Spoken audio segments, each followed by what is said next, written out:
sur Monaco Info. Nous sommes le mardi 30 avril. Voici les titres de votre journal. En ouverture de cette édition, nous nous rendrons au Palais Princier pour y découvrir de quelle manière l'huile de colza est utilisée. Nous assisterons à une signature d'un protocole d'entente réciproque entre la Suisse et la Principauté. Nous découvrirons le programme de la saison 2019-2020 de l'Orchestre Philharmonique de Monte-Carlo. Et enfin, nous irons faire un tour du côté du musée océanographique pour vous dévoiler une exposition signée Alec Tipoti et un espace entièrement dédié aux tortues. Direction le Palais Princier pour découvrir de quelle manière l'huile de colza est désormais utilisée dans les chaudières afin de chauffer plusieurs espaces. Le souverain a assisté à cette mise en place, un reportage de Sandrine Lègre. Il s'agit d'un carburant propre et sa mise en place ne nécessite pas de changer de chaudière. Mise en place à laquelle assistait Son Altesse Sérénissime, le Prince Albert II, en début de semaine, dans les chaudières du palais. Le biocarburant en question est à base d'huile de colza.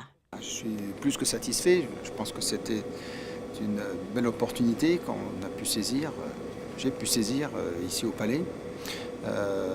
Mais il est aussi installé dans notre propriété du Montagel. Donc je pense que c'est une réponse à des besoins de transformation que nous devons tous faire à différents niveaux en termes de mix énergétique et de solutions qui soient moins polluantes, moins émettrices en CO2 et surtout plus durables.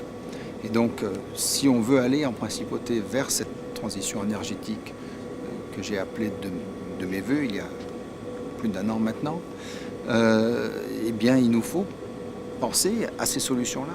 L'utilisation de cette huile de colza est ainsi une illustration de l'engagement du souverain et du palais en matière de protection de l'environnement au quotidien. Le chauffage au colza permet de respecter la planète.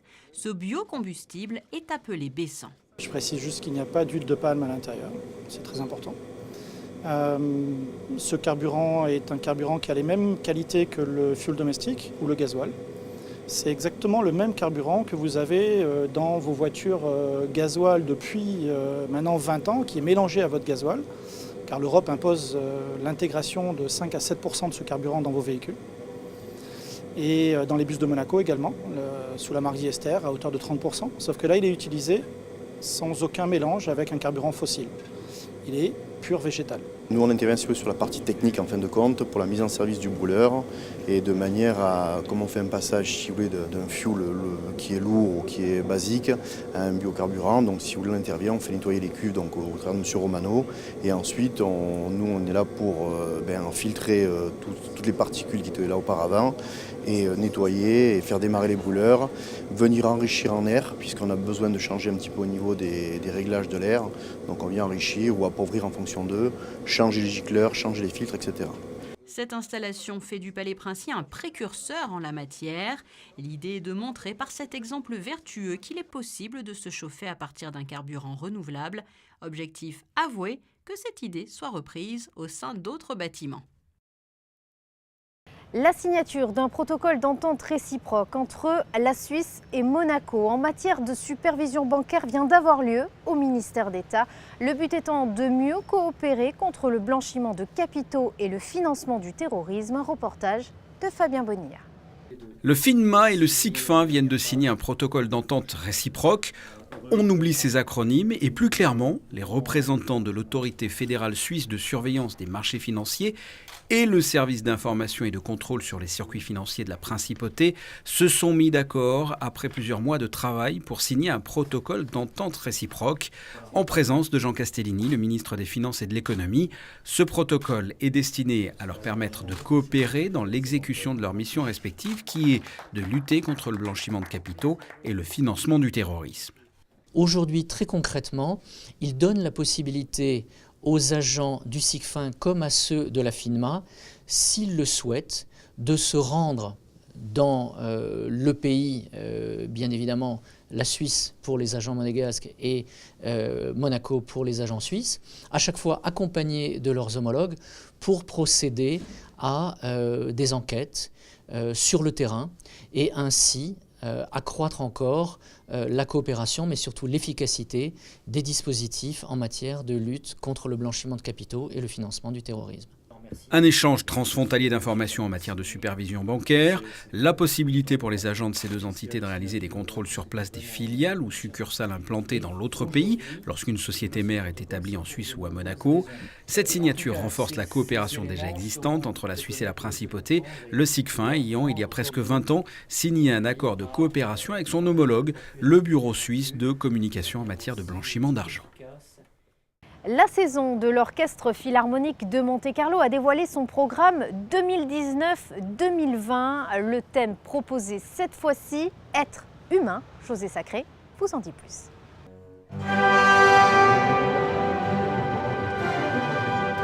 En présence des responsables de la culture à Monaco et devant un public nombreux de mélomanes, Kazuki Yamada a présenté le programme des concerts de sa 4e saison à la tête de l'Orchestre Philharmonique de Monte-Carlo, après avoir dirigé le 3e mouvement de la symphonie rhénane de Schumann.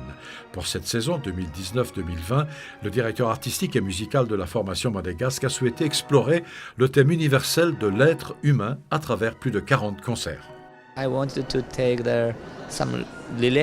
Nous allons en effet explorer les relations entre les êtres humains et la musique.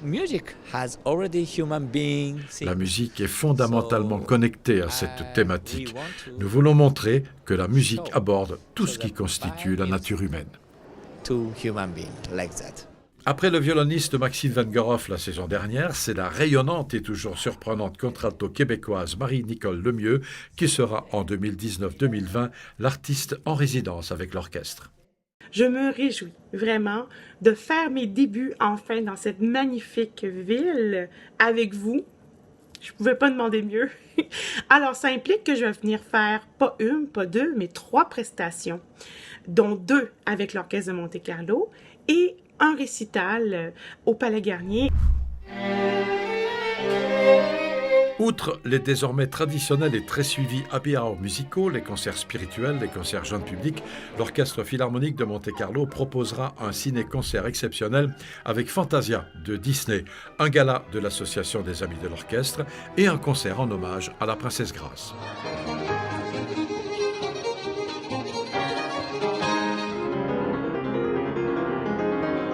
Tout au long de la saison, des chefs d'orchestre renommés et des solistes de premier plan seront invités à se produire à Monaco.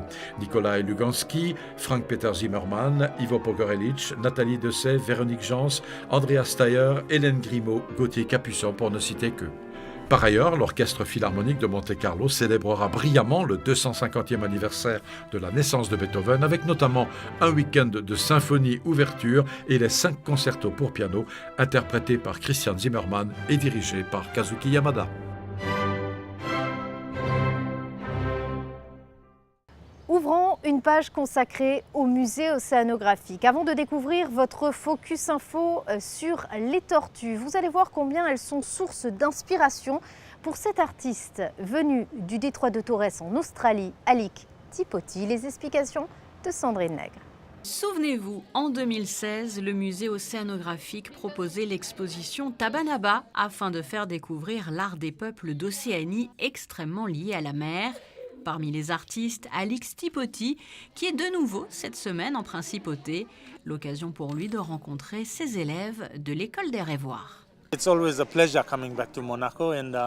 Je reviens toujours à Monaco avec beaucoup de plaisir. Je revois des visages familiers, le bord de mer et pouvoir revisiter le musée océanographique.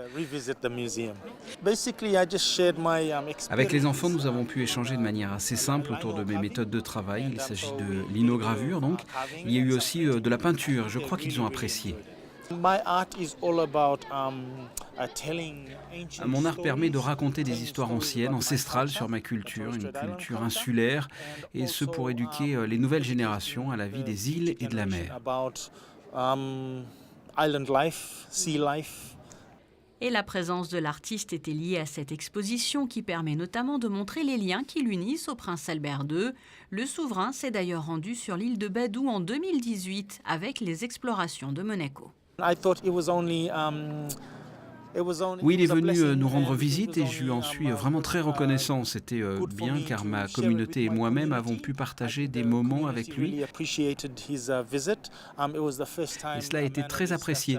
Je pense sincèrement qu'il s'agit du premier chef d'État, d'une personne de son statut, à venir nous voir dans le détroit de Torres. Donc nous nous sommes sentis privilégiés. Je suis très heureux de voir ces liens sur les photographies exposées au musée. Elles ont été réalisées justement sur l'île de Badou. Après ces clichés grand format dans la salle de conférence, ne manquez pas de découvrir le travail de l'artiste sur le toit-terrasse du musée océanographique. Et vous l'avez vu, cet artiste a pris part à la première fête du musée océanographique qui a coïncidé avec l'inauguration officielle d'un nouvel espace entièrement dédié aux tortues. Un espace que nous allons vous proposer dans ce Focus Info. Il est signé Patricia Navarro.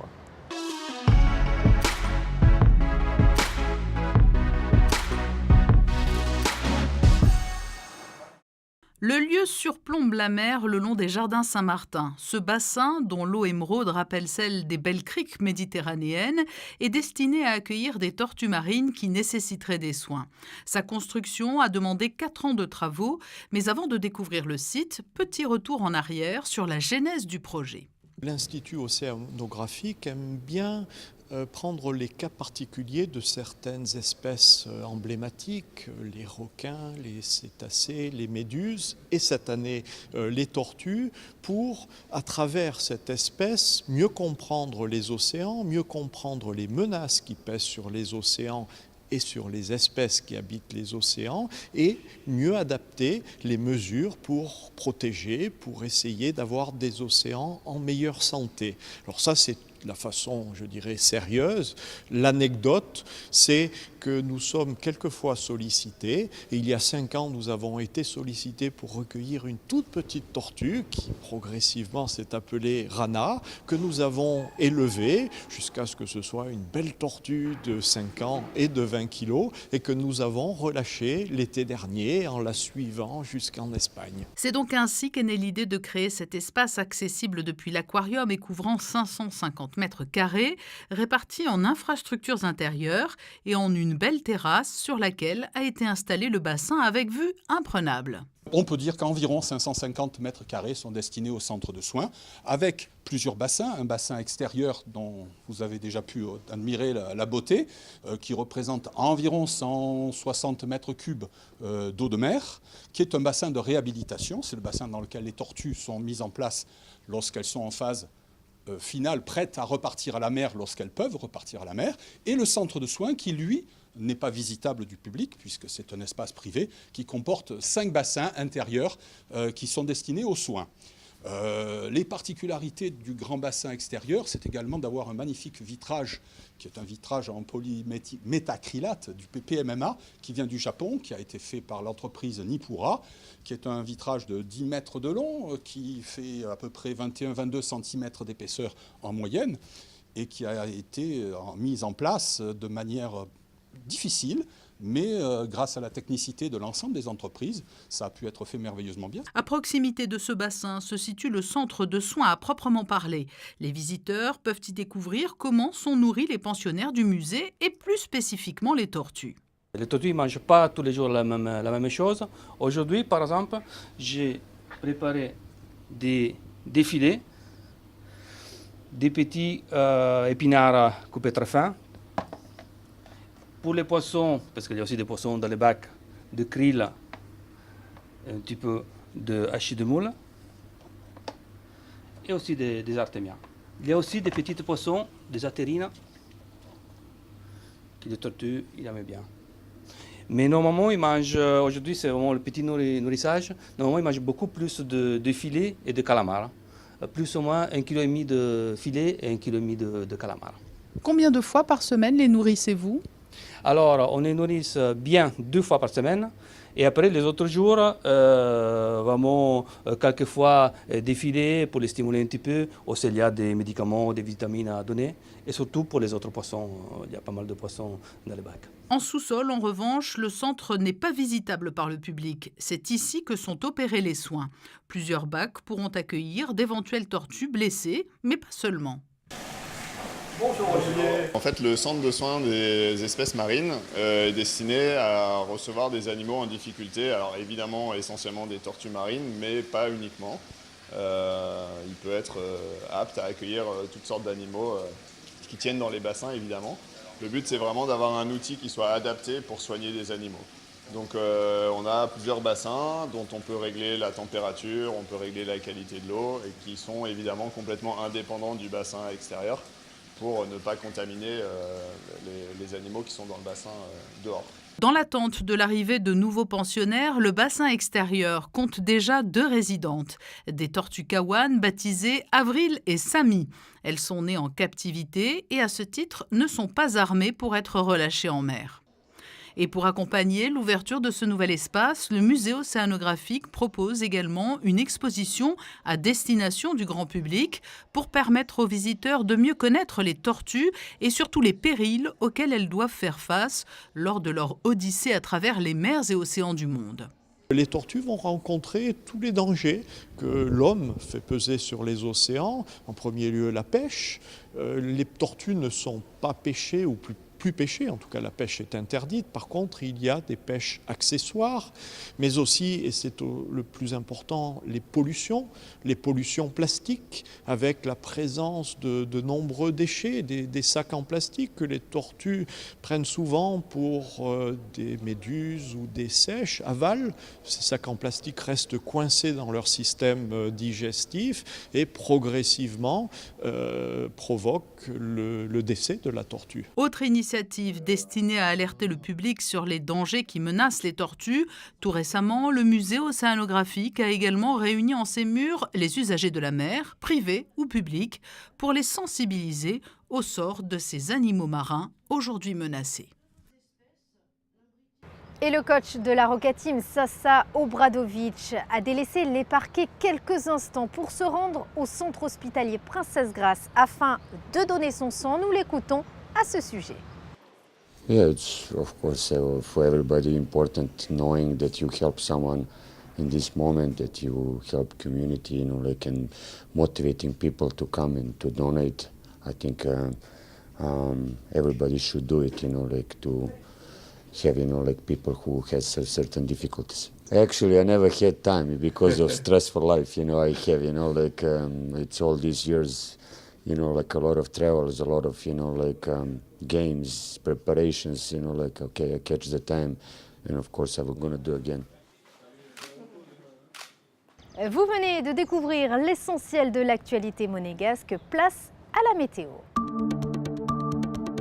Après quelques jours de plein soleil, les nuages seront de retour. Ciel voilé donc pour mercredi avec peu d'éclaircies dans la journée. Temps maussade jeudi et arrivée d'averses pour vendredi et samedi. Le soleil ne sera de retour qu'à partir de la semaine prochaine. Les températures seront plus fraîches avec une moyenne de 15 degrés de prévu pour les maximales. C'est la fin de cette édition. Merci de l'avoir suivi. À présent, retrouvez les films projetés en salle cette semaine dans votre magazine cinéma. Très belle soirée à tous sur Monaco Info.